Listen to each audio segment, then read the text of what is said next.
चलिए आगे बढ़ेंगे, आपको अब दिखाएंगे आप कोण आसन कैसे कर सकते हैं, एक्सपर्ट से जानिए। कोण आसन 1, कोण आसन 1 यानी कि एल्बो प्लैंक जिसे हम कहते हैं। तो कैसे करना है, अपने दोनों एल्बोज पे आएंगे, अपने दोनों पंजों को इन करेंगे, टोज इन करेंगे, अपने बटक्स को उठाएंगे। हाँ, अब इसमें ध्यान रखेंगे, अपने कोहनी को थोड़ा सा आगे लेंगे। आपका जो कंधा है और जो कोहनी है वो एक 90 डिग्री पोजीशन में होनी चाहिए। ये नहीं कि आपके कंधे ऐसे जा रहे हैं, ऐसे नहीं जाएंगे, इस पोजीशन पे रहेंगे। और आपके जो बटक्स हैं वो बिल्कुल सीधे रहेंगे, ये नीचे नहीं जाने चाहिए।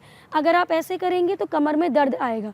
तो हमें क्या करना है, अपने पेट को एंगेज करना है और एक सीधी लाइन में आना है।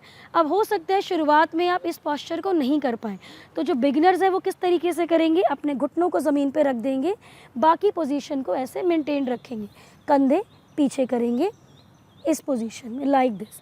आप इस तरीके से भी होल्ड कर सकते हैं, पर इसमें ध्यान रहे कमर में दर्द नहीं आना चाहिए, आपको अपने पेट को एंगेज करके रखना है।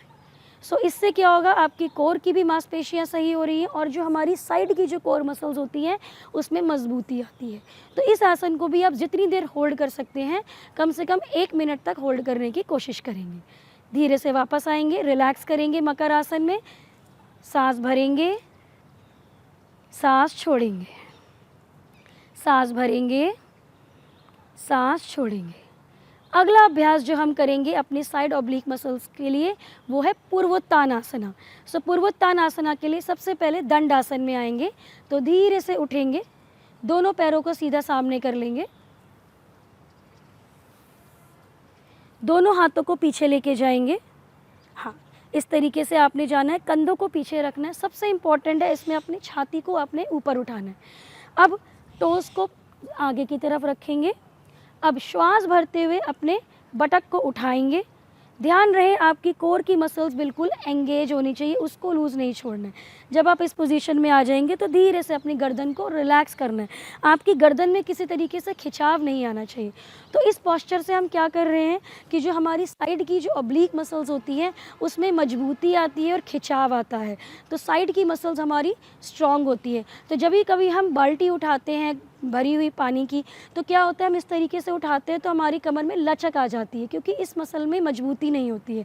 तो इस आसन से हम इस मसल की मजबूती कर रहे हैं, जिसकी वजह से कोई हम भारी सामान उठाएं तो हमारे कमर में दर्द नहीं आए।